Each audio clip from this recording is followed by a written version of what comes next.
तेन त्यक्तेन भुंजिथाः मागधः कस्यस्विद्धनम्। जिन्होंने त्याग के भाव से भोगा उनसे त्याग हो गया। नहीं, बहुत उथला उथला शब्द है। तेन त्यक्तेन भुंजिथाः मागधः कस्यस्विद्धनम्। जिन्होंने त्याग के भाव से भोगा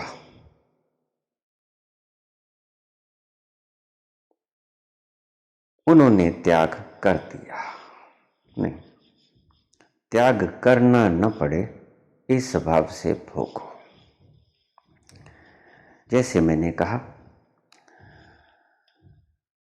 कि इतना भोगो कि भोग ही त्याग बन जाए। मैंने कहा था आम तोड़ा भी जा सकता है जब खट्टा हो, वृक्ष के साथ लगा हो आम तो तोड़ा जा सकता है, लेकिन वो कच्चा होगा, वो त्याग कच्चा होगा।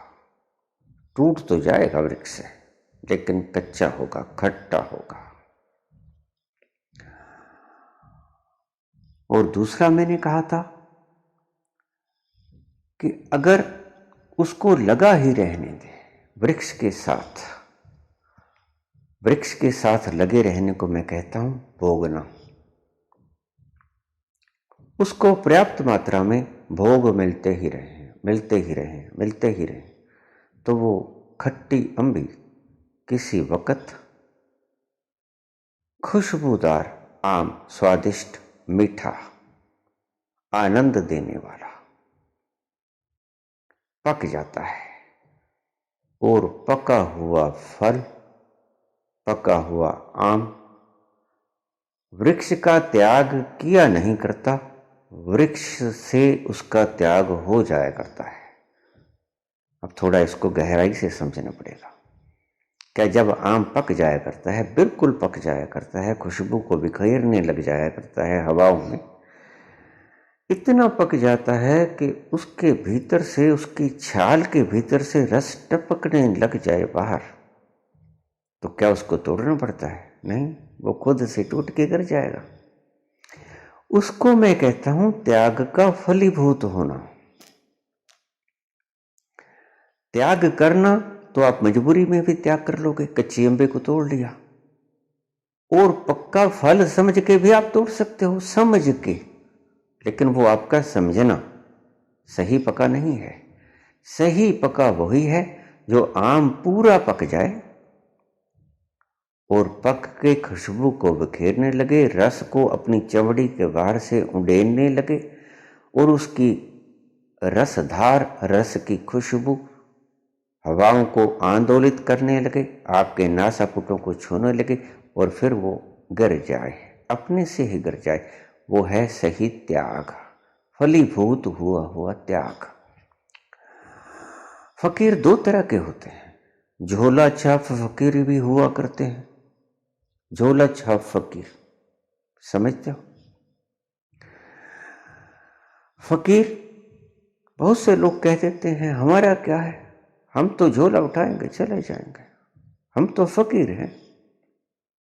नहीं, फकीर की यह परिभाषा नहीं है। झोला उठाओगे और चले जाओगे, फकीर की यह परिभाषा नहीं। मैंने भी ऐसा ही किया था।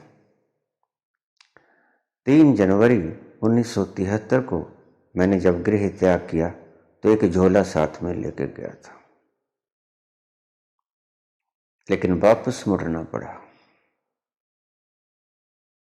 वापस मुड़ा, झोला लेके गया था। अरे भाई, जब फकीर ही हो गए हो तो झोला भी काहे को उठाना? क्यों उठाओगे झोले में? रखने को कुछ बाकी रह ही नहीं गया है तो झोला किस काम का? झोला उठाओगे काहे को? क्या रखने को उठाओगे झोला? फकीर ही हो गए हो तो झोला साथ लिए क्यों फिरते हो? झोला भी काहे को उठाओगे? झोला उठाने की जरूरत ना रह जाए, ऐसे फकीर हो जाओ। सच में फकीर झोला उठाए नहीं करते। कौन तोहमत ले झोला उठाने की? शंकराचार्य कभी झोला नहीं उठाते, बुद्ध कभी झोला नहीं उठाते। भिक्षा मांगने के दो तरीके होते हैं। गरीबी के भीतर मजबूरी वश भिक्षा मांगनी पड़ती है, ऐसे भिखारी भी हुआ करते हैं। ऐसे भिक्षुक भी हुआ करते हैं और उस भिक्षा की डींगे हाँका करते हैं। लेकिन भीख तो बुद्ध भी मांगते हैं। एक भीख मजबूरी में मांगी जाती है पेट भरने के लिए।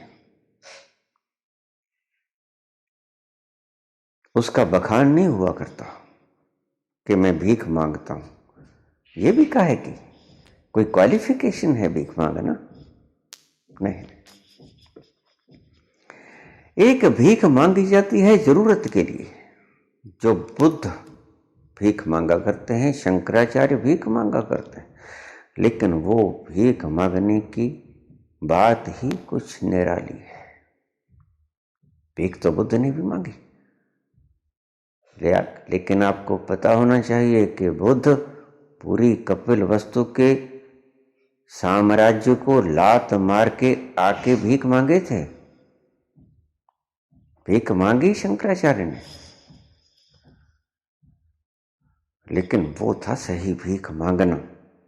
क्यों? क्योंकि शरीर को जरूरत है, और शरीर को जरूरत है उनके लिए नहीं, आपके लिए। करुणावश शरीर को बचाए रखें।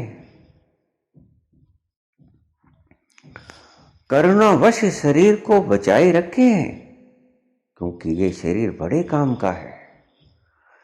इस शरीर में बहुत कुछ छिपा पड़ा है अपनी आने वाली संतानों के लिए। उनके लिए आप संसार की सभी संतानें हैं, जिनको वो अपनी अनुभव की दान बख्श के जाएंगे, अनुभव की संपदा बांट के जाएंगे। उनको बांटने के लिए बहुत कुछ है उनके पास, इसीलिए जरूरत के लिए भीख मांगते हैं। लेकिन एक भिखारी को बांटने के लिए कुछ नहीं उसके पास, सिर्फ लेने के लिए है, पेट भरने के लिए है। बांटने के लिए उनके पास कुछ नहीं। लेकिन शंकराचार्य के पास तो बांटने के लिए बहुत कुछ है। बुद्ध के पास बांटने के लिए बहुत कुछ है। बुद्ध को ज्ञान हुआ, कपिलवस्तु लौटी यशोधरा के पास। चाहते तो शुद्धोधन से कह सकते थे कि खाली करो मेरा राज्य, मैं बैठता हूं राज्य पे। शुद्धोधन बहुत खुश होते। सारी जनता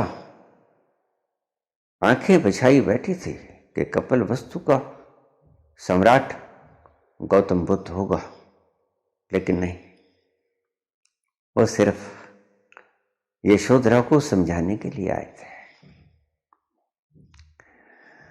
कि मूर्ख मत बन, मैंने जो पाया है तुम भी पा ले। एक करुणावश समझाने आए थे। जनता ने समझा, पुत्र ने समझा, राहुल ने समझा, यशोधरा ने समझा, पिता ने समझा कि शायद अब सम्राट पद पे आसीन हो जाएगा, क्योंकि इसने अपना गंतव्य पूरा कर लिया, इसने अपना लक्ष्य पूरा कर लिया।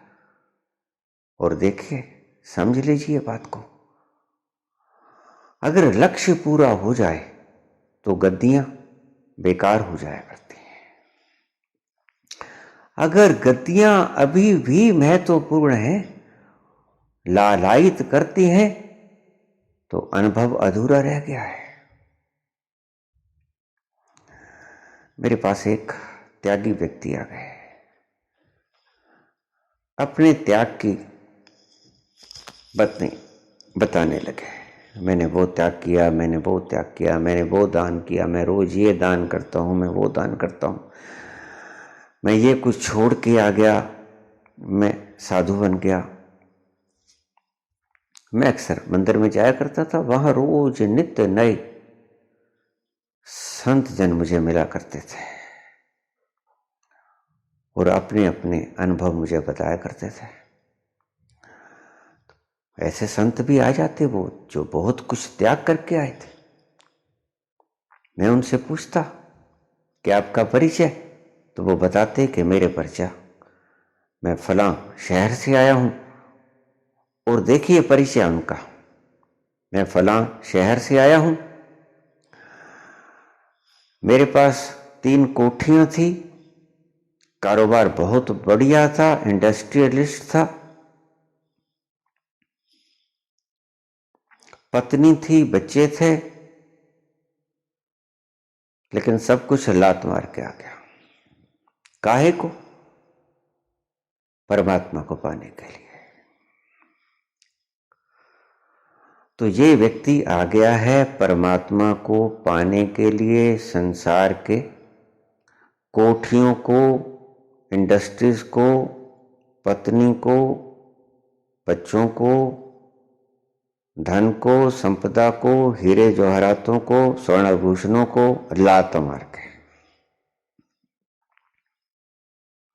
एक संत ऐसे मेरे पास आए, मैंने कहा संत जी वापस लौट जाओ। तो क्या? मेरा लक्ष्य? मैंने कहा आप कुछ बड़ी चीज पाने के लिए आए हो, छोटी चीजों का त्याग करके।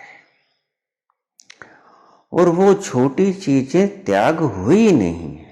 अगर सच में त्याग हो गई होती तो बड़ी चीजें पाने के अधिकारी तुम हो गए होते। बुद्ध की तरह लात लग गई होती कपिलवस्तु को, और फिर से वहां गए तो सिंहासन पर नहीं बैठे, क्योंकि एक बार लात लग गई तो लग गई। ठुकरा दिया, ठुकरा दिया। वो जानबूझ के नहीं ठुकराया, ठुकराना भीतर के त्याग से आया। थोपा हुआ त्याग नहीं था, फला हुआ त्याग था, फलीभूत हुआ त्याग था, ये भोग से आया हुआ त्याग था। तो मैंने उस संत से कहा कि संत जी लौट जाओ। बहुत धनवान थे, आज गरीब हो।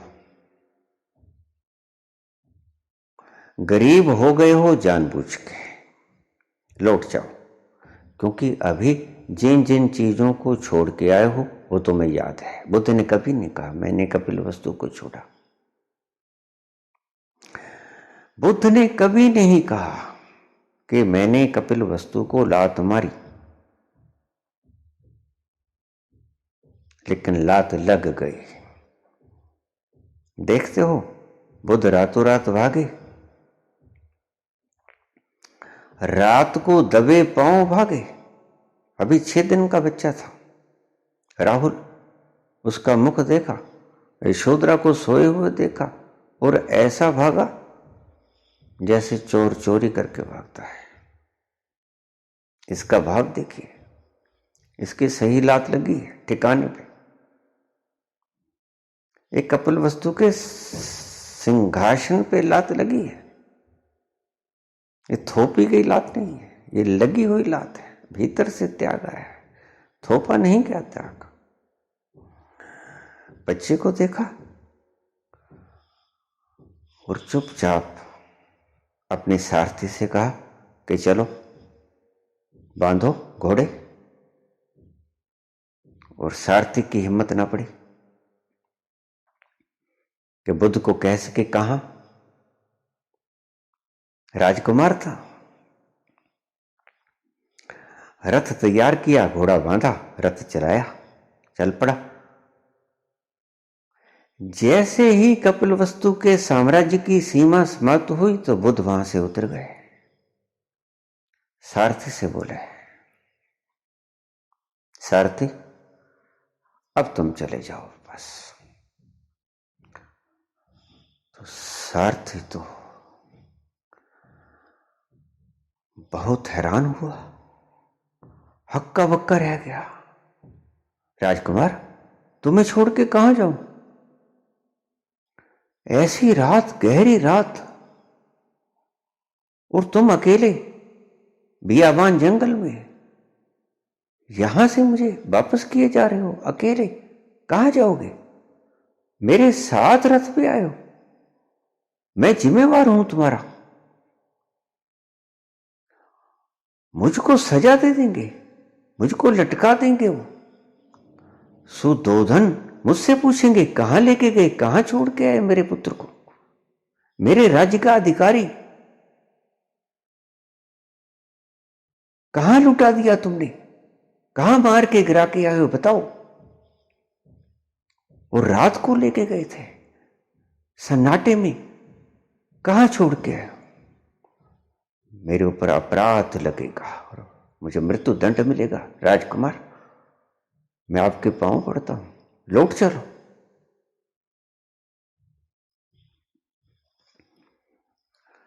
लेकिन बुद्ध का त्याग बाहर से नहीं आया था, बुद्ध का त्याग भीतर से आया था।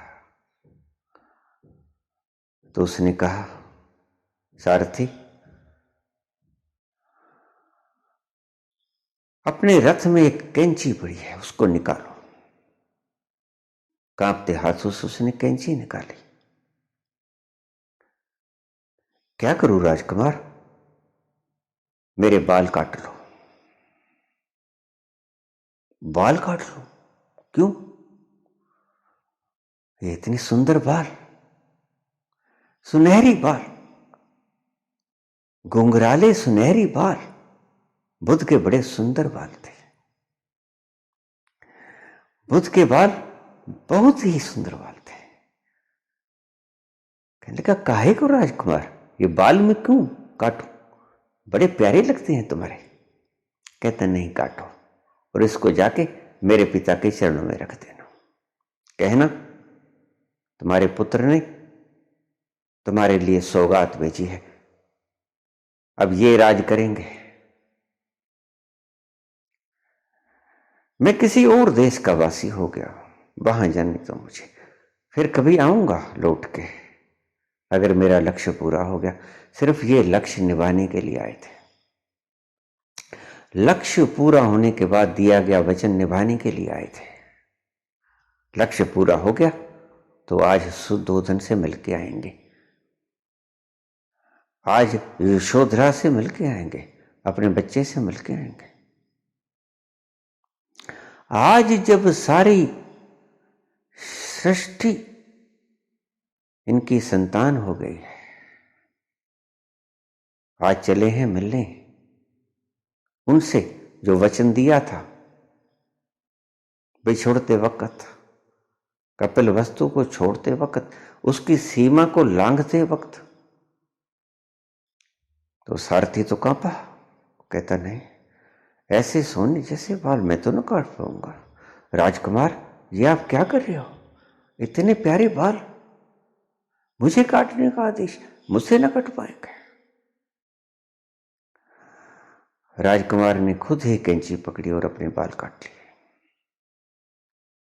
वो केस काट के उसको दे दिए कि जाओ, अब तुम्हें कोई फांसी नहीं लगाएगा।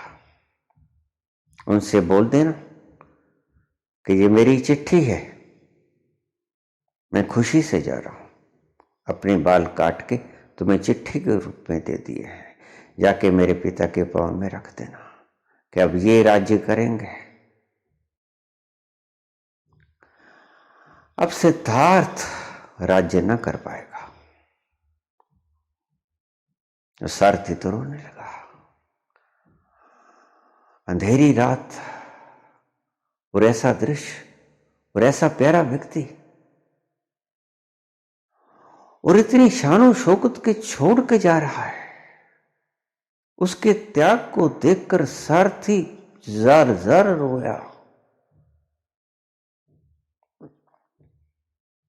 उसके पांव में गिड़गिड़ाया, सिर रख के रोया, मत जाओ राजकुमार, इतना कुछ त्याग के जाने को तुम्हारा मन कैसे किए है? तो बुद्ध बोले कि तुम्हारे लिए ये कीमती है, मेरे लिए अब इनकी कोई कीमत नहीं, मेरे लिए ये व्यर्थ हो गया है।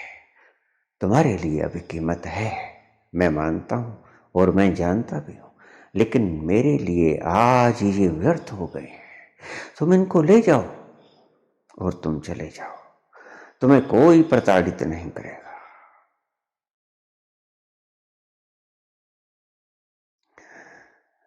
ये था त्याग, जो भीतर से उपजा हुआ था, और उसी त्याग की बात मैं करता हूं। ये पका हुआ आम का फल है, ये गिरेगा, एक दिन गिरेगा, और जल्दी ही गिर गया, 6 वर्ष में गिर गया, ज्यादा देर ना लगे। महावीर 12 साल में पके, बुद्ध 6 साल में पके।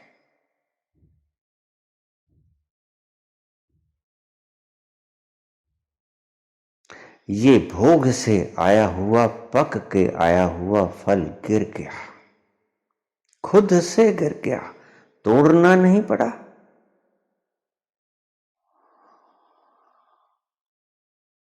खट्टी अंबी नहीं तोड़नी पड़ी, पका फल नहीं तोड़ना पड़ा, खुद से जब परिपूर्ण अवस्था में फल पक गया तो टूट के जमीन पे गिर गया। तीसरी अवस्था, फल पक भी जाए फिर भी मत तोड़ना, कुछ न कुछ अभी बाकी है, जो स्वतः से ही नहीं गिरा फल, कुछ है अभी बाकी। सो पके हुए फल को भी मत तोड़ना, अभी कुछ शेष है जो चिपटे रहना चाहता है वृक्ष के साथ। बड़ी बारीक बात है, इसको गौर से समझ लेना। मैं कहता हूं इतना भोगो कि भोग ही त्याग बन जाए। आम खट्टा भी तोड़ सकते हो, क्या मुसीबत है, लेकिन खट्टा आम पक जाए फिर भी मत तोड़ना, उसको अपनी चरम परिणति को उपलब्ध होने देना और खुद से पका हुआ फल गिर जाने देना। पका हुआ फल टहनी को छोड़ ही देगा, पका हुआ फल टहनी को खुद ब खुद छोड़ देगा, छोड़ना नहीं पड़ेगा। हद टपे सो ओलिया, जिसने भोग की अभी सार्थकता पाली हुई है, भोग में कुछ है,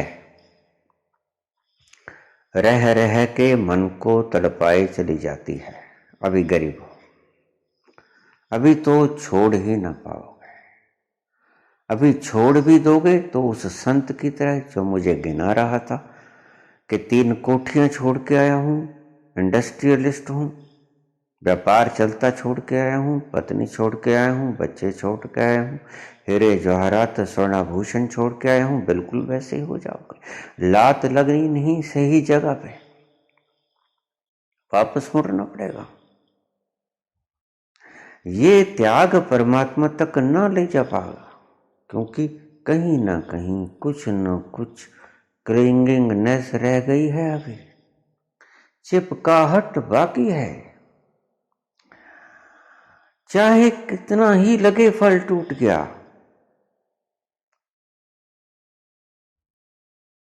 बिना पका हुआ दिखे तो वो अभी बाकी कुछ साथ लेके टूटा है, ये बात ध्यान में रख लेना।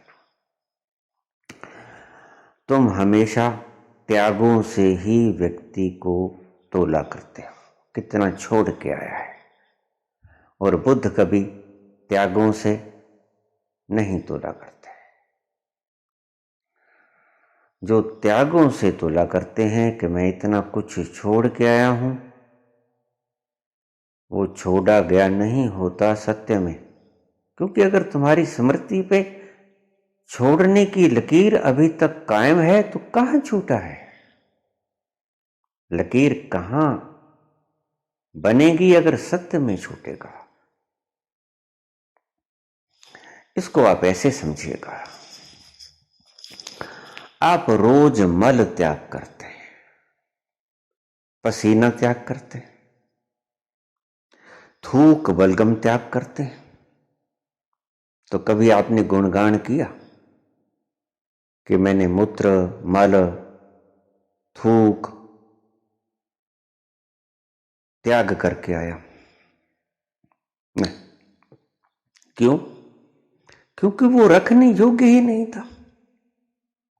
मल त्यागने योग्य था, मूत्र त्यागने योग्य था, बलगम, खखार, थूक त्यागने योग्य थी, थूक दिया। तो ये क्या त्याग की श्रेणियों में इनकी किताबें लिखते फिरोगे कि मैंने ये कुछ त्यागा और रोज त्यागा? मल को तो आप रोज त्यागते हो।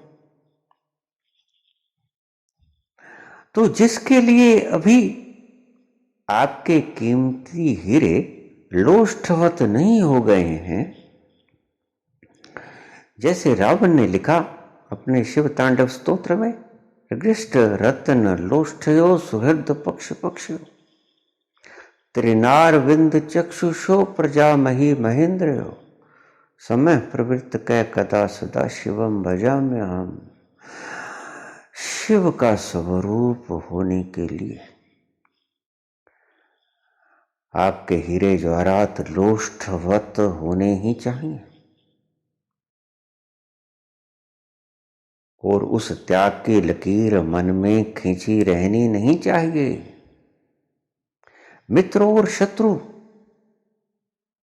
समान दिखने चाहिए।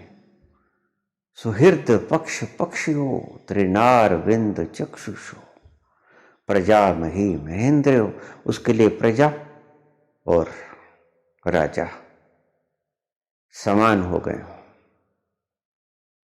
और फिर शिव की तरफ अगर मुख हो जाए, समय कह कदा सदा शिवम भजाम्यहम् संप्रवृत्ति, फिर शिव की तरफ मुखड़ा हो जाए तो सही त्याग। परमात्मा को ढूंढने चले हो तो इन लक्षणों को देख लेना, अन्यथा भगोगे, संसार से भाग के आए हुए कहलाओगे। वो भिक्षा भी क्या भिक्षा हुई जिसको छोड़ के राज के ऊपर द्वार से लूटना पड़ा। बुद्ध कपिल वस्तु आए, बिल्कुल आए, लेकिन राज सिंहासन पे नहीं बैठे। बैठ सकते थे, उनका अधिकार था, बच्चा भी छोटा था, अभी 6-7 वर्ष का बच्चा था। राहुल अभी राज्य संभालने के योग्य नहीं हुआ था। सुधोधन तैयार थे, उम्मीद रखे थे, कह नहीं पा रहे थे कि संभालो, अपना राज्य संभालो, तुम्हारा लक्ष्य पूरा हुआ। नहीं बैठे, ये था त्याग। और ये त्याग भी था और दूसरी चीज को भी इंगित कर रहा था। इंगित ही नहीं कर रहा था, स्टैंप लगा रहा था। दूसरी क्या चीज थी जिस पे स्टैंप लगा रहा था? ये राज को ना भोगना, ये राज पे ना बैठना, अपने अधिकार को ग्रहण ना करना, किस चीज की तरफ इशारा कर रहा था? कि इसको कुछ इस राज्य से कहीं ज्यादा विशाल राज्य मिल गया है, जिसे ईसा कहते हैं, only they will enter in my God's kingdom. मेरे परमात्मा के राज्य में who will be innocent just like a child. मेरे परमात्मा के साम्राज्य में सिर्फ वही व्यक्ति प्रवेश कर पाएंगे जो बच्चों के समान मासूम होंगे, मासूम कर रहे होंगे।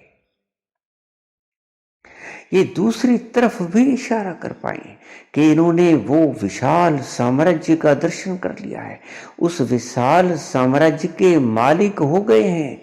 इसीलिए शूद्र सिंहासन इसको विराट नहीं दिखता है, विराट के आगे शूद्र दिखाई पड़ता है। ये कपिल वस्तु का राज्य, इन्होंने जो अपना साम्राज्य देख लिया है, जिस साम्राज्य में प्रवेश पाए हैं, उससे कहीं ज्यादा शूद्र दिखाई पड़ता है। इसलिए उसके ऊपर बैठना मूर्खता के सिवा और कुछ भी प्रतीत नहीं होता था बुद्ध को, इसलिए वो उस गद्दी पे ना बैठ सके। उन्होंने कहा नहीं, इसके ऊपर बैठ के मैं बांट ना पाऊंगा जो मैं बांटना चाहता हूं।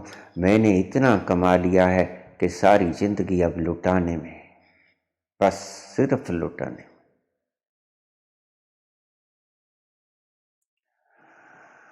आप राज्य कीजिए। यशोधरा से कहा कि मैंने पाया, मेरे साथ चलना चाहती है तो चलो। यशोधरा मान गई। यशोधरा बुद्ध के साथ चली। उसकी जीवन संगनी बन के रहे।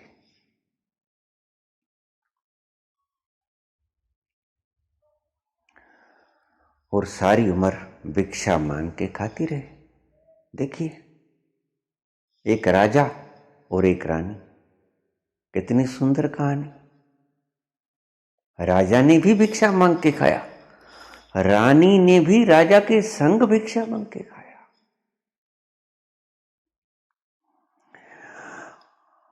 सिर्फ बुद्धि से लिए आए थे, मैं तुम्हें त्याग गया था, तुम ऐसा मत समझना। मैं तुम्हें लेने आया हूं क्योंकि कुछ मैंने ऐसा पाया जो मैं चाहता हूं कि तुम भी पालो, तुम मेरी जीवन संगनी हो। अब अनुभव संगनी भी बन जाओ, मेरे अनुभव का भी तुम संग मान लो, तुम उस आनंद विराट का आनंद भी चख लो। गृहस्थ का सुख चखा मेरे साथ, अब विराट का सुख भी चख लो, इसलिए आया, तुम्हें लेने आया। चलोगे? यशोधरा क्षण भर भी ना सोच पाई। क्षत्राणी,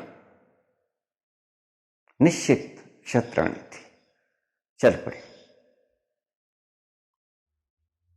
ये होते हैं क्षत्राणियों के कलेजे। और जब बुद्ध यशोधरा के पास आए तो यशोधरा भरी पड़ी थी, बहुत उलांबे ताने दिए कि मुझे छोड़ के भाग गए, तुम्हें मुझ पर विश्वास नहीं था, मुझसे आज्ञा लेके तुम चले जाते तो मैं तुम्हें कौन सा रोकती। अरे हम वो क्षत्राणियां होती हैं जो तुम्हें वीर गति को प्राप्त होने के लिए तलवार दे के खुद तिलक करके तुम्हारे माथे पे विदा किया करती हैं कि जाओ शहीद हो जाओ या जीत के आओ। मेरे भीतर उस क्षत्राणी का कलेजा है। तो तुम अगर युद्ध के लिए भी जाते तो मैं तुम्हें अपने हाथ से तलवार देती और तिलक करती कि जाओ युद्ध में, या वीर गति को प्राप्त हो जाना या जीत के आना, अन्यथा मुझे मुख मत दिखाना। तो अगर तुम विराट की प्रतीति पे चले थे तो मुझसे आज्ञा ले लेते, मैं तुम्हें रोकती थी नहीं, मैं तुम्हें कभी ना रोक पाती। मैं तुम्हें सहर्ष जाने की स्वीकृति दे देती, मैं तुम्हें तिलक करके भेजती, बिल्कुल उसी तरह जिस तरह तुम युद्ध भूमि में जाते, अपने हाथ से तलवार सौंपती और अपने हाथ से, आज अगर तुम ईश्वर को पाने के लिए उस राह पे चलते तो अपने हाथ से भिक्षा पत्र पकड़ाती कि ये लो भिक्षा पत्र, ले जाओ, जाओ विराट की तरफ जाओ, मुझे कोई एतराज नहीं। मेरी तरफ से तो वीर भूमि में, युद्ध भूमि में गए या साधना भूमि में गए, मेरे लिए तो गए। और भेजने की कला में बखूबी जानती थी। मैं क्षत्राणी का हृदय कलेजा रखती हूं। मुझसे पीछे पूछ लिया होता, ऐसे चोरों की भांति भागने की आवश्यकता ही क्या थी। और बुद्ध को थोड़ी सी पहली बार लज्जा आई। उस क्षत्राणी के शब्द सुन के बुद्ध की पहली बार लज्जा आई कि ठीक कह रही है। पूछ के भी चला जाता तो मुझे इनकार न करती। और अब बुद्ध कह रहे हैं यशोधरा से, चलोगे मेरे साथ, मैंने पा लिया है, बहुत आनंद है। हमने गृहस्थी का आनंद साथ साथ माना, तो विराट का आनंद मेरे साथ लेना न चाहोगी? तो यशोधरा झट से मान गई और उसके साथ चल पड़े। और सारी उम्र बुद्ध के संग बिता दी, भिक्षुणी बन गए। ऐसी कहानियों से भरा पड़ा है हमारा इतिहास।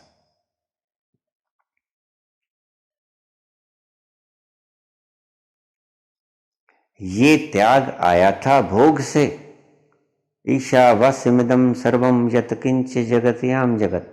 ये तो एक सत्य है कि ईश्वर इस जगत के कण कण में व्यापक है। दूसरा क्या कहा है, तेन तक तेन भुंजिथा माह कृतः कस्यस्विद्ध नम। इसका अर्थ समझिए, जिन्होंने भोगा, भोग के पका, पक के गिरा, वो लोभ कर ना पाएंगे। इन्होंने क्या कहा है आगे चल के, तेन तक तेन भुंजे था मां गृध।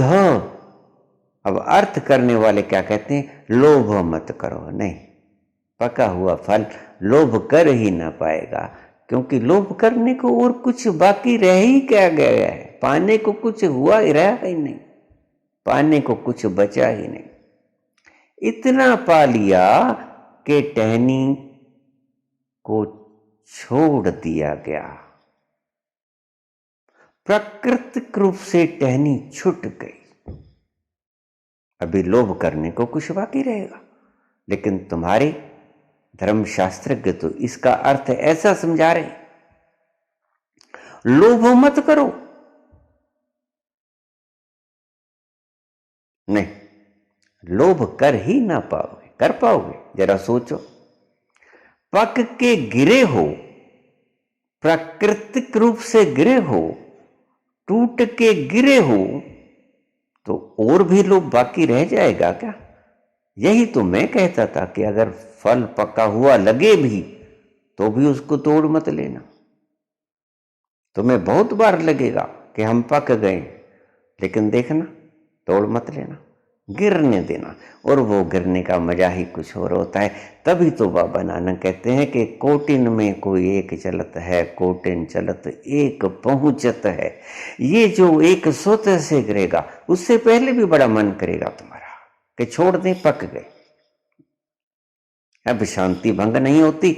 अब थूक जाते हैं लोग, लेकिन शांति भंग नहीं होती। गाली निकाल देते हैं, लेकिन शांति भंग नहीं होती। लेकिन नहीं कहा, तुम अभी थोप लेते हो। अगर किसी ने कुछ कहा तो उसके तुम पैरेलल बैठा लेते हो बात। भीतर से तरंग उठे ही ना, वो है त्याग। लोभ उठेगा ही नहीं। मां गृध कस्य विद्धनम। लोभ मत करने, ये शब्द अर्थ नहीं है इसका। लोभ होगा ही नहीं, ये है अर्थ इसका। लोभ पैदा ही नहीं होगा।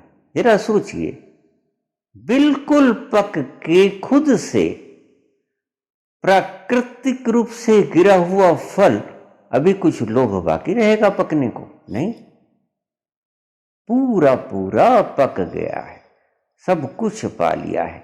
रस तो उसकी छाल से बाहर टपकने लग गया, इससे ज्यादा और क्या होगा। करुणा तो झलकने लग गई है। अब वो करुणा को बांटने में लगेगा या कि लोभ को पाने में लगेगा? करुणा को बांटने में लगेगा, करुणा वश बांटने में लगेगा, लोभ वश पाने में नहीं लगेगा। लोभ मत करो, इसका अर्थ क्या है कि अभी लोभ कर सकते हो, लोभ कर ही ना सको, इस स्थिति में आना है। अब इसका पूरा अर्थ, ईशावास्यमिदं सर्वम यत् किंच जगत्याम जगत, ईश्वर इस जगत के कण कण में व्यापत है। ये तो एक सत्य की बात कह दी। अगला शब्द बोला है, तेन त्यक्तेन भुंजितः, जिन्होंने भोगा उन्होंने त्यागा। और कैसे त्यागा?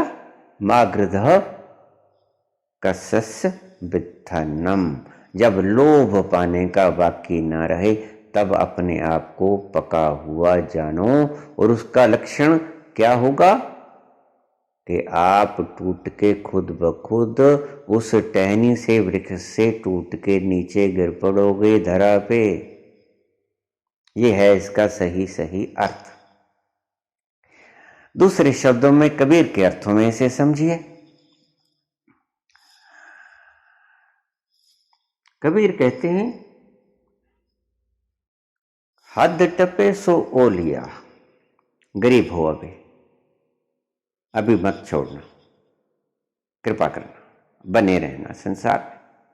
हद टपे सो ओ लिया, इच्छा है पाने की, अभी संसार में बने रहना। बेहद टपे सो पीर, आ गया है, कमा लिया है, उसको भोगना। अमीर हो गए हो लेकिन त्यागी नहीं हो गए हो, त्याग नहीं आया है, संसार से टूट के गिरे नहीं हो नीचे। बेहद टपे सो पीर, आगे अमीरी को भोगो, खूब भोगो, खूब भोगो, पूरे पको उस आम की तरह। हद बेहद दोनों टपे। अब क्या होगा? उस अवस्था में आ गया आम जब खुशबू बखेरने लगा, जब उसकी रसधार, भीतर का मीठा रस बाहर से टपकने लगा। अभी कभी आप पूरे पके हुए आम को देखना जो खुद से गिरा हो, उसकी छाल के ऊपर से आपको मीठी मीठी चीज दिखाई पड़ेगी टपकती हुई। वो करुणावश टपक रही है, क्योंकि भीतर समाने को कुछ रहा ही नहीं। इतना घड़ा भर गया, इतनी गागर भर गई कि भीतर समाने को अब कुछ रहा ही नहीं। एक बूंद भी नहीं समा सकती, तो वो बिखरेगी बाहर, बाहर बिखरेगी, सुगंध बिखेरेगी। ये आप जो प्रवचन कर रहे हो, जो बांट रहे हो, ये बांटना नहीं। बांटना जो नहीं पड़ता, जो बंट ही जाया करता है। फूल कभी खुशबू को बांटता है क्या? नहीं, खुशबू बंटा करती है। फूल खुशबू को जानबूझ के नहीं बांटता कि तुम आ गए हो, तुम्हें थोड़ी सी सुगंध बांट दूं, ऐसा नहीं होता है। फूल से सुगंध बटा करती है, कोई भी ले ले। कोई भी नासापुटों को खोल के आ जाए और सुगंध का मान ले, आनंद। फूल की खुशबू बटा करती है। ऐसे ही आनंद जब भीतर भर जाया करता है गागर में, तो छलका करता है, वो बंटा करता है। उसको करुणावश बटना कह लो, उसको स्वतः से बटना कह लो, उसको बटने की स्वाभाविक प्रक्रिया कह लो, कुछ भी कह लो, नाम आपका देना, आपके शब्द है। स्वाभाविक रूप से बटा करता है। हद टपे सो ओलिया, बेहद टपे सो पीर, हद बेहद दोनों टपे, ताको नाम फकीर। फकीर उसको कहते हैं। झोला चाप फकीरों की मैं बातें नहीं करता हूं। फकीर उसे क्या, आपने पूछा कि फकीर कौन होता है? ये होता है फकीर जो खुद से पक जाए पक के टहनी से टूट पड़े नीचे, उसके भीतर लोभ जग ही नहीं सकता। लोभ मत करो, ये तो तुम्हारी कमेंट हो गई। ये तो तुमने थोपना सिखा दिया। गोबर के ऊपर सेंट छिड़को, उस सेंट की खुशबू बाहर से लगे कि गोबर खुशबूदार है, नहीं, थोड़ा सा उसको देखो, टटोल के देखो, खिलार दो उस गोबर को, भीतर से बदबू आएगी। मल की तरह त्याग दिया जाए शरीर के द्वारा, खुद से गिर पड़े फल टूट के। मैंने बहुत सी उदाहरणें दी हैं आपको, किसी को भी समझ लेना, जो भी आपकी समझ में आए, किसी भी दिशा से समझ लो, जो भी आपकी समझ में आए। और तीसरा आपने पूछा है, मनोड़ो लागो मेरो राम फकीरी में। और जब फकीरी में ही मन न लगेगा तो और कहां लगेगा। फकीरी में ही तो मन लगता है। लगता है का अर्थ क्या है समझते हो? लगता का है अर्थ ये कि मन डूब जाता है उसमें। जो सरस है, जो रस से परिपूर्ण है, रसो वैसा, जिसे उपनिषद कहते हैं वो रस रूप है, उसमें तुम्हारा मन खो जाता है, उसमें तुम्हारा मन विलीन हो जाता है, उसमें मन अपना अस्तित्व खो देता है, उसमें मन अपना अहम खो देता है, उसमें मन अपना अहम खुदी का होना खो देता है, उसमें विलीन हो जाता है, उसमें एकाकार हो जाता है।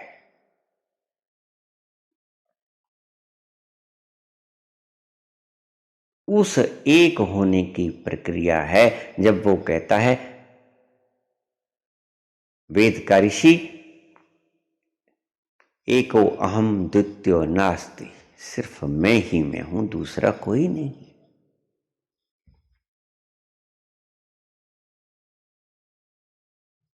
एम आत्म ब्रह्म, मैं ही आत्म स्वरूप ब्रह्म हूं। आत्मा परमात्मा में कोई भेद नहीं है, मेरी आत्मा ही परमात्मा है। अहम ब्रह्मस्मि,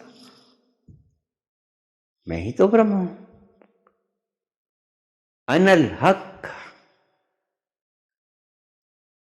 देखिए जुन्नैद और जुन्नैद का जो शिष्य था मंसूर, दोनों को एक ही अनुभव हुए। और मंसूर जुन्नैद का शिष्य था, उसने घोषणा कर दी अनल हक, और इस्लाम में इसे स्वीकृति नहीं। इस्लाम नहीं मानता कि तुम परमात्मा हो।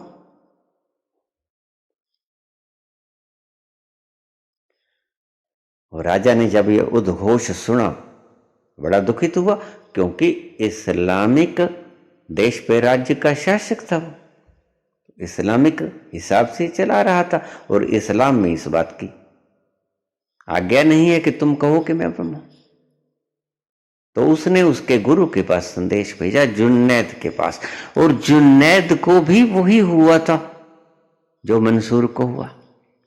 और जुन्नैद ने बुलाया मंसूर को, कह रहे मूर्ख बोलना बंद कर दे, क्या मैं नहीं जानता हूं? मैंने ही तो तुझे बताया है रास्ता, तुम पहुंच गए हो, मैं भी तो घोषणा कर सकता हूं, लेकिन इन मूर्खों के आगे घोषणा मत कर, ये तुम्हें मार देंगे। मेरे पास संदेश आया है राजा का, मेरा मित्र है, इसलिए मुझे संदेश भेजा है कि समझा ले उस मूर्ख को, उस बेवकूफ को, पगले को, कि मत बोले, बोलना बंद कर दे नलहक।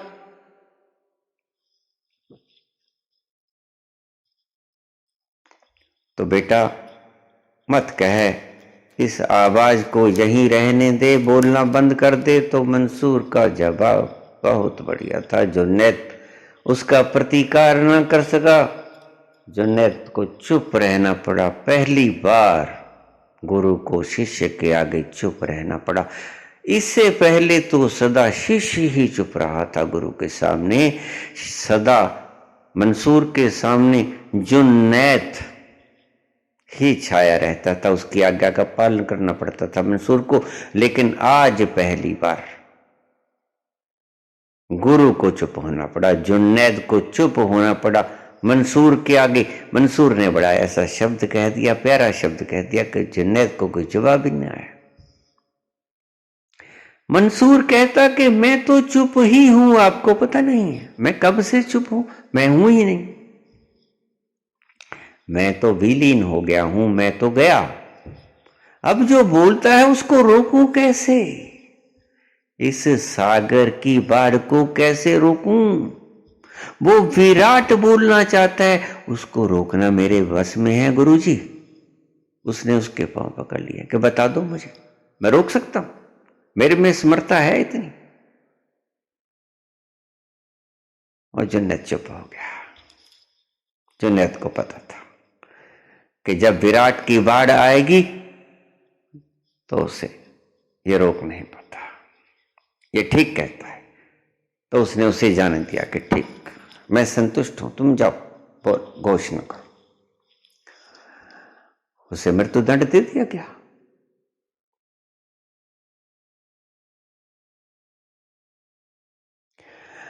जुन्नैद और मंसूर दोनों का अनुभव समान, लेकिन अनुभव की जो प्रगाढ़ता से व्याख्या अलग अलग। जुन्नैद चुप होना सीख गया, मंसूर बोलना सीख गया। वो बोला करुणावश बोला, जुन्नैद करुणावश भी ना बोला। इसलिए मैं कहता हूं कि दो फकीरों की आपस में तुलना मत करना, ज्ञान दोनों का बराबर है। एक फकीर नहीं चाहता बोलना, चुप रहना चाहता है, दूसरा फकीर बोलना चाहता है। वो बोल गया, मंसूर बोल गया, लेकिन उसके भीतर विराट ही चुप रहना चाहता है।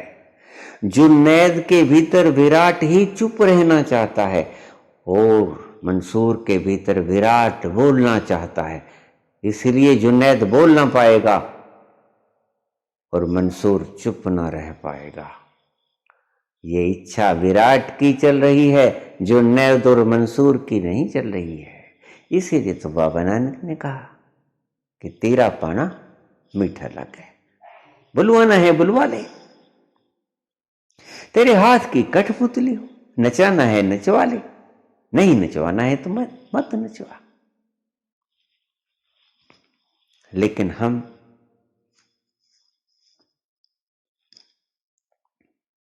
उसके हाथ की कठपुतली नहीं होते। ये जुन्नैद जैसे, मंसूर जैसे लोग तो सत्य को भी स्वप्न की तरह देखते हैं। ये शंकराचार्य जैसे लोग, जो तुम्हें दिखाई पड़ता है उसको भी ये माया की तरह लेते हैं। शंकराचार्य कहते थे ब्रह्म सत्यम जगत मिथ्या। जगत मिथ्या करता है कि जगत जैसा दिखता है वैसा है नहीं, ब्रह्म सत्य है, जगत मिथ्या है। जगत जैसा देखते हो वैसा है नहीं। ईश्वर चंद्र विद्यासागर बहुत बड़े समझदार व्यक्ति हुए हमारे भारत में। एक बार उनको एक नाटक मंडली ने बुला लिया, अपना नाटक दिखाने के लिए मुख्य मेहमान के रूप में आमंत्रित किया। ईश्वर चंद्र विद्यासागर वहां चले गए। पहली रो के अंदर, पहली कतार के अंदर मुख्य चीफ गेस्ट के ऊपर वो बैठे हुए थे। उन्होंने फैसला करना था कि नाटक में कौन प्रथम कौन द्वितीय, ये पुरस्कार बांटने थे। और जज भी थे और चीफ गेस्ट भी थे, मुख्य मेहमान भी थे, निर्णायक भी थे। मंचन किया गया उस नाटक का। रात अंधेरी, अमावस्या की काली रात के भीतर सन्नाटा, घोर सन्नाटा, और ये नाटक का मंचन खेला जा रहा है। एक सीन आ गया। वो दृश्य क्या आया कि एक लड़की जा रही है, बड़ी खूबसूरत लड़की है, जंगल में अकेली चली जा रही है, बियाबान जंगल, बीहड़ जंगल के भीतर अकेली चली जा रही है। वहां कुछ बदमाश आ जाते। एक बदमाश ने उस युवती को पकड़ लिया।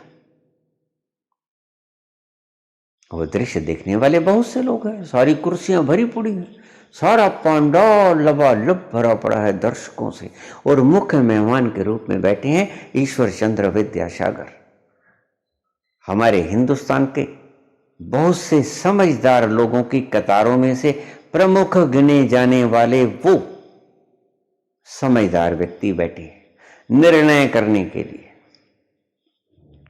निर्णायक की कुर्सी पे।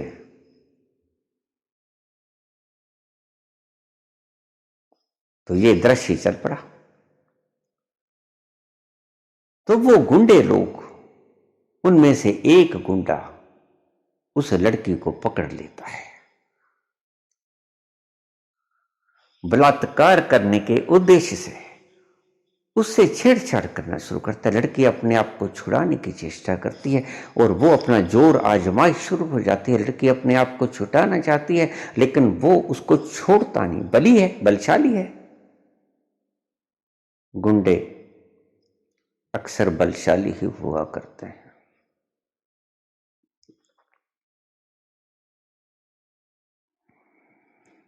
गुंडे अक्सर बलशाली ही हुआ करते हैं। बलात्कारी अक्सर बलशाली ही हुआ करते हैं। निर्दोष युवतियां उनके आगे हार ही जाया करती अक्सर। वो भी खुद को असमर्थ पा रही थी और खुद को असमर्थ होता देख वो चिल्ला रही थी। बियाबान जंगल में, बीहड़ जंगल में, रात्रि का वक्त है, अकेली युवती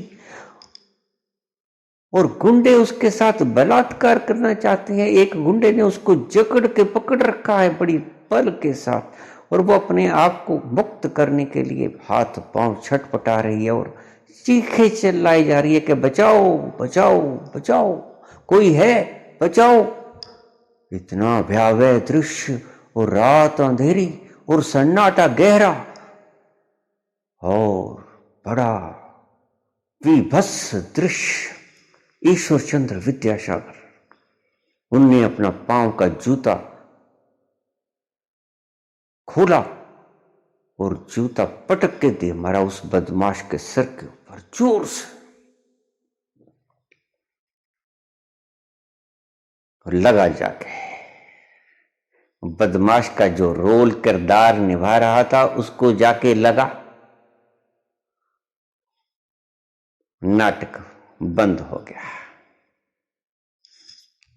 चिल्लाए ईश्वर चंद्र विद्यासागर, अरे दुष्ट, ठहर में आता हूं। नाटक बंद हो गया। ईश्वर चंद्र की भी आंखें खुली, क्यों, ये क्या हो गया? ये तो नाटक था, तो ब्रह्म सत्यम जगत मिथ्या, ये तो बात खत्म हो गई। खुद ही प्रचार किए जाते हैं और खुद ही चूक गए।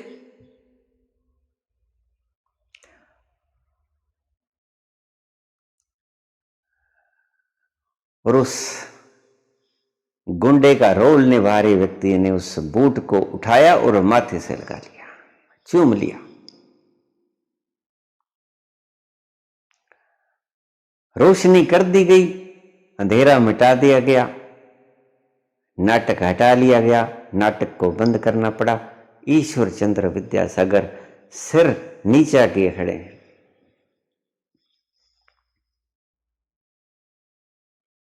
तो बड़ा प्यारा शब्द बोला उस गुंडे का रोल निभाने वाले व्यक्ति ने।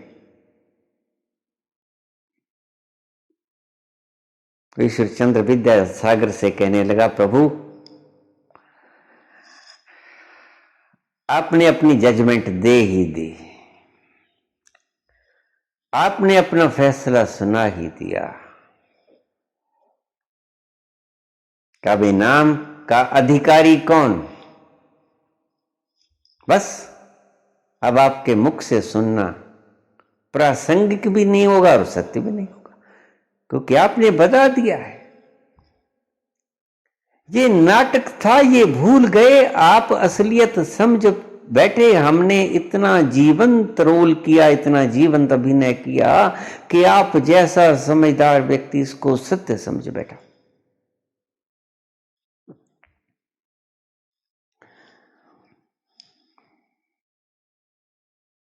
ईश्वर चंद्र विद्यासागर बहुत लज्जित हुए।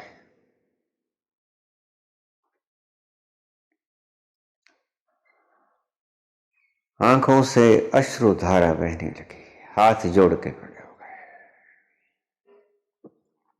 ईश्वर चंद्र बोले कि निश्चित ही तुम्हारे जीवंत अभिनय ने मेरी सुधी बुद्धि खत्म कर दी थी। मैं भूल गया था कि ये नाटक है। तुमने इतनी प्रगाढ़ता से अपना नाटक का अभिनय निभाया, गुंडे का अभिनय निभाया कि मैं नाटक को सत्य समझ बैठा। और मैंने कहा कि मैं न बचाऊंगा तो और कौन बचाएगा शिव जी को। अचानक मेरा हाथ मेरे पांव की तरफ चला गया। मैंने जूता उतारा और तुम्हारे मुख पे दे मारा। लगी होगी, क्षमा करो। उसने कहा नहीं, ये तो मुझे आपने जिंदगी का एक न भूलने वाला पुरस्कार दे दिया है, unforgettable prize of my life. ता जिंदगी इस पुरस्कार को भूल ना सकूंगा कि ईश्वर चंद्र विद्यासागर जैसा महान बुद्धिमान पुरुष मेरी नाट्य शैली के अभिनय के भीतर सुधी बुद्धि खो बैठा। मैं पुरस्कृत हो गया प्रभु, मैं पुरस्कृत हो गया। यह आपका इनाम। और उसने उसका बूट वापस नहीं किया। ईश्वर चंद्र विद्यासागर जो बूट फेंके थे उसके मुखड़े पर उसने वापस नहीं किया। उसने कहा बस यही मेरा इनाम है, मैं इससे अतिरिक्त कुछ इनाम नहीं मांगता हूं और इससे बड़ा इनाम मुझे कभी मिल भी नहीं सकता और कोई दे भी नहीं पाएगा। उसने सारी उम्र वो बूट उसका वापस नहीं किया। आयोजकों ने विद्यासागर को एक नया बूट का जोड़ा ला के दिया।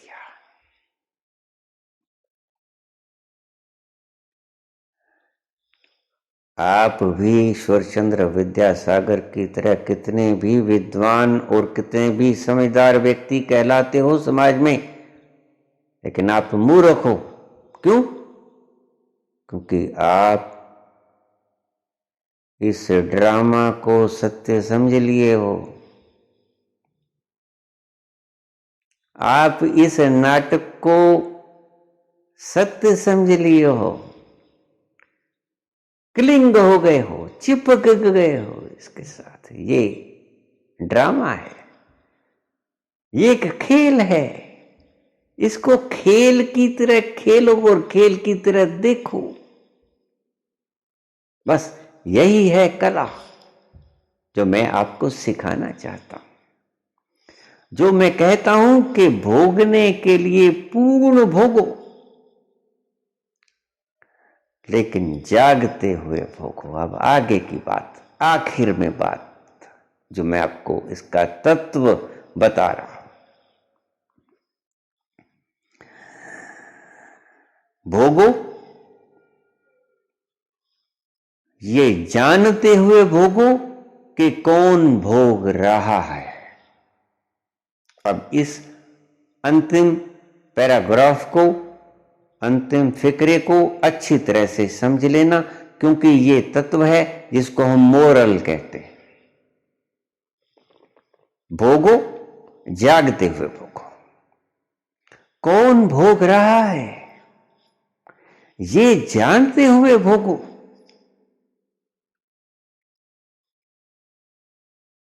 स्वाद लिए हो तो स्वाद जीवा को आ रहा है। सुंदर युवती को देख रहे हो, सुंदर पुरुष को देख रहे हो, तो ये जानते हुए कि आंखें सुंदरता को निहार रही हैं, आंखें निहार रही हैं, मैं निहारने वाला हूं, मैं दर्शक हूं, मैं देखने वाला हूं। आंखों के द्वारा दिख रही है, ये दृश्य है।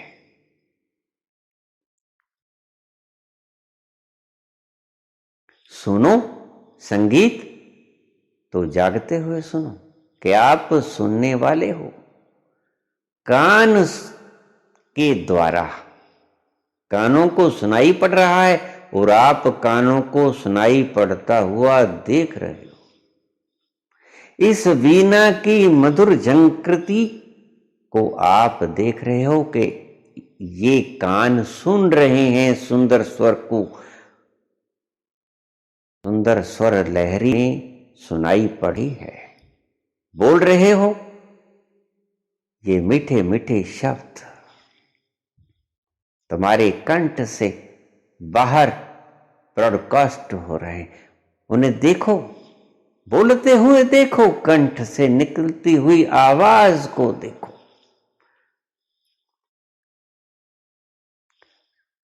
तो तुम पाओगे कि स्वाद जीवा ले रही है और तुम जीवा को स्वाद लेते हुए देख रहे हो। कान सुंदर ध्वनि को सुने जा रहे हैं, सुंदर ध्वनि को भोग रहे हैं और तुम उस भोगने वाले कान को देख रहे हो मात्र दृष्टा की तरह। आंख सुंदर दृश्य को देख रही है और तुम उस आंख को सुंदर दृश्य को देखते हुए निहार रहे हो। तुम दर्शक हो, देखने वाले। दिमाग सुंदर कल्पनाएं कर रहा है और तुम दिमाग को सुंदर कल्पनाएं करते हुए देख रहे हो। सो रहे हो तो नींद बहुत अच्छी आ रही है। तुम सोते हुए उस व्यक्ति को सुंदर निद्रा के भीतर निद्रा मगन हुए, आनंद लिए हुए निहार रहे हो। निद्रा लिए जा रहा है ये व्यक्ति, ये शरीर। स्वप्न सुंदर आए तो देखो कि सुंदर स्वप्न मनस्पटल पर फिल्म की तरह चले जा रहा है और तुम देखने वाले हो। तुम्हारे देखने के कारण सभी होने वाली घटनाएं रिकॉर्ड होती हैं। अगर कोई देखने वाला ना हो तो रिकॉर्डिंग भी नहीं होगी, बात समझ लेना। तुम देखते हो तो रिकॉर्ड हो जाती है। अगर दर्शक होगा तो देखने की क्रिया, जो दिख रहा है दृश्य, वो रिकॉर्ड हो जाएगा। चाहे वो सुंदर दृश्य हो, चाहे वो सुंदर संगीत हो, चाहे वो सुंदर स्मेल हो। नासिका से आप फूलों की सुगंध लिया करते हो तो देखो कि ये सुगंध नासिका में जा रही है। नासिका सुगंध का आनंद मान रही है और मैं उस आनंद को मानते हुए नासिका छिद्रों को देख रहा हूं। भोगो, किसी भी इंद्रिय के द्वारा भोगो। मैं भोग से कब इंकार करता हूं? खूब तल्लीनता के साथ भोगो और उतनी ही तल्लीनता के साथ भोगते हुए उस इंद्रियों का दर्शन करो। बस यही है सूत्र। अगर आप समझ पाओगे, यद्यपि बहुत गहरा है। पूरी तल्लीनता के साथ भोगो, फिर पकोगे। और वो पकना मैं किसे कहता हूं और पक के गिरना मैं किसे कहता हूं? जिस दिन पूरी तल्लीनता से आपने भोगते हुए को देख लिया तो आप उससे अपने आप को अलग देख पाओगे। उसी वक्त, उसी क्षण, एट दैट वेरी मोमेंट, उसी क्षण को आप पूर्ण तल्लीनता के साथ भोगते हुए उस इंद्रिय को पाओगे तो आपका भ्रम मिट जाएगा कि आप हैं कौन, देखने वाले या भोगने वाले।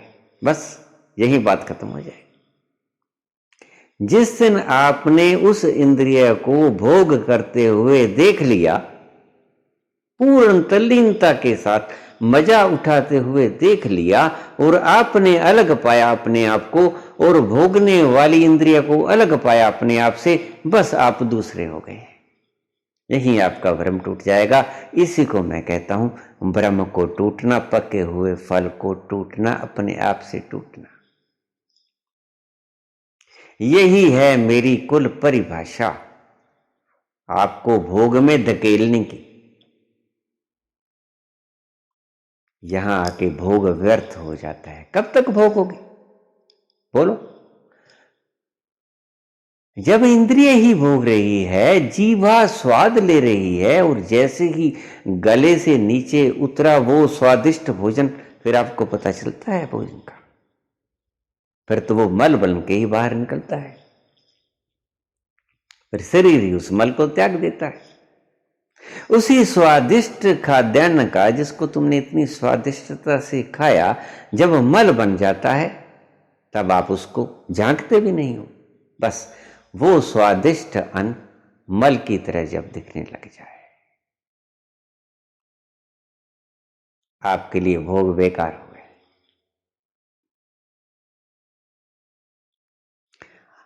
आप जब अपने आप को उन भोगों को मानती हुई इंद्रियों से अलग न देख पाओगे, जब तक आप पूरे न पक पाओगे, तब तक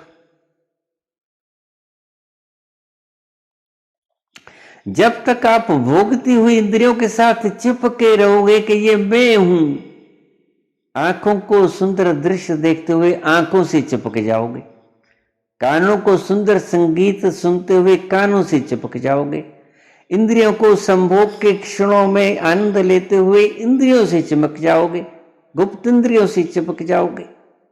तब तक आप अपने आप का दर्शन कर ही नहीं पाओगे।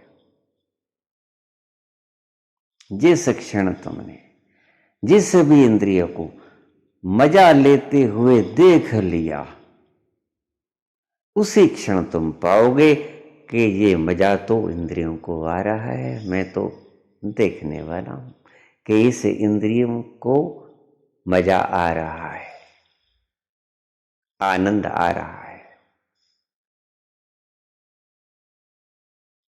यह कुल मूल तत्व हमारे धर्म का, किसी भी धर्म में चले जाओ, यही मस्ती है, यही मजा है, यही आनंद है, यही शांति है। नाम चाहे कोई भी दे लो, ईश्वर कह लो, अल्लाह कह लो, राम कह लो, रहीम कह लो, ये आनंद के ही पर्यायवाची है। अल्लाह और राम में कोई फर्क नहीं रहता। वहां आनंद को क्या नाम दे पाओगे तुम? खुशी का कोई नाम होता है क्या?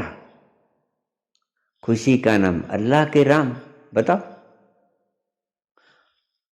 सुख का क्या नाम होता है? सुख का नाम अल्लाह होता है कि राम होता है, ये बताओ।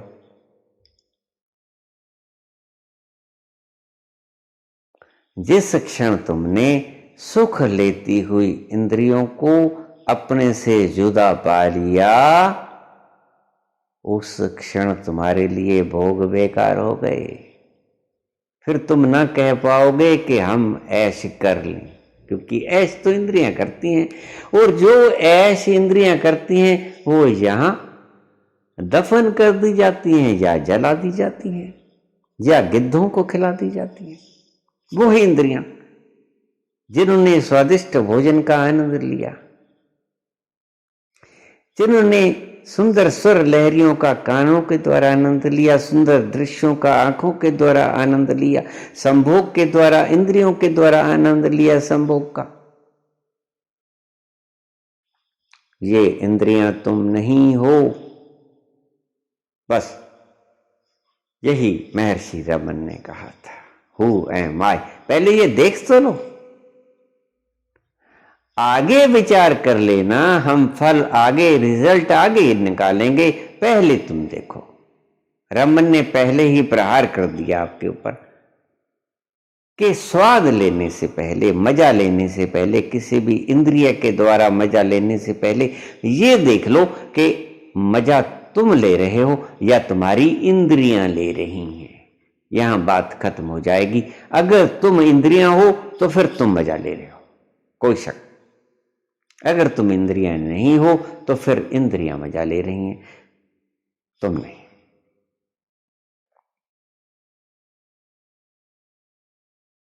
ये एक मंचन हो रहा है संसार के अंदर। जैसे ईश्वर चंद्र विद्यासागर ने उसके साथ चिपक के उसके बचाने हेतु उस गुंडे का रोल कर रहे, उस बलात्कारी का रोल कर रहे व्यक्ति के सिर में अपना जूता पटक के मारा था, ऐसे ही तुम रिएक्शंस किया करते हो। ये हैं तुम्हारी रिएक्शंस, और ये रिएक्शंस मूर्छा से आया करती हैं। मूर्छा से आया करती हैं तुम्हारी रिएक्शंस, जागने से, अवेयरनेस से रिएक्शन नहीं आया करती। यही समझा रहा था। अब इसको ठीक से समझ लो कि ईशावास्यमिदं सर्वं यत्किंच जगत्याम जगत तेन त्यक्तेन भुंजितः माग्रधः कस्यस्वित्तनम। चाहे ये समझो, चाहे हद टपे सो लिया बेहद टपे सो पीर, हद बेहद दोनों टपे ताको नाम फकीर। या तीसरा जो मैंने कहा कि भोगो, इतनी तल्लीनता से भोगो, खूब भोगो के पक जाओ उन भोगों से, और पक के गिर जाओ। वो सही भोग का परिणाम त्याग होना चाहिए, थोपना नहीं। चौथा, मनड़ो लागो मेरो राम फकीरी में। कब फकीर हो पाओगे? जब मन फकीरी के भीतर रम गया, उस एक के भीतर रम गया। वो जो देखने वाला है, जो अवेयरनेस है, जो ऊर्जा, अवेयर एनर्जी, अवेयरनेस, उसके भीतर आपका मन रम जाए। मनडो लागो मेरो राम फकीरी में, वो होता है फकीर। फकीर का कुल मात्र यही मतलब है, और दूसरा कोई अर्थ नहीं। जो रम जाए, हम राम राम तो करते हैं लेकिन रमते कहां हैं? रम जाओ उस राम में।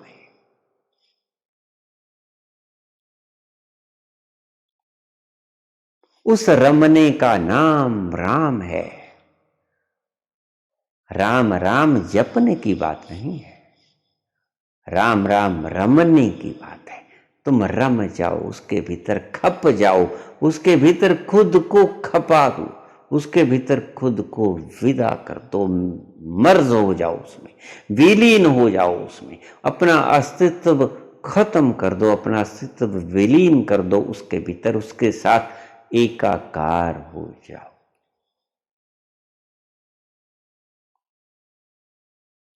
और जिस दिन तुम एकाकार हो जाओगे, उसी दिन तुम कह पाओगे अहम ब्रह्मास्मि।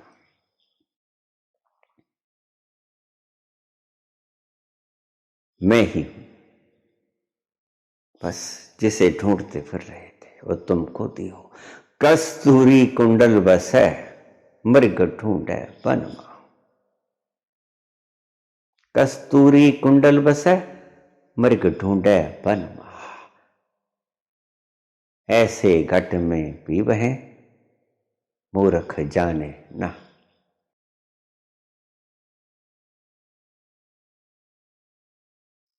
ऐसा ही तुम्हारे भीतर तुम्हारा पिया जिसे तुम ढूंढ रहे हो, तुम्हारा आनंद, तुम्हारी शांति, कुछ भी नाम दे दो, तुम्हारे भीतर ही बैठा है। बाहर ढूंढे जाते हो, दिशा अलग है। दिशा बदलो, सही दिशा चुनो, पहुंच जाओगे उस आनंद के भीतर। कस्तूरी कुंडल बस है, मृग ढूंढे वन मां। तुम वन में ढूंढ रहे हो, तुम कुर्सियों में ढूंढ रहे हो, तुम मान सम्मान में ढूंढ रहे हो, तुम डॉलरों में, सोने की चमक में, हीरे जवाहरातों में पांव पुजाने में लगे हो।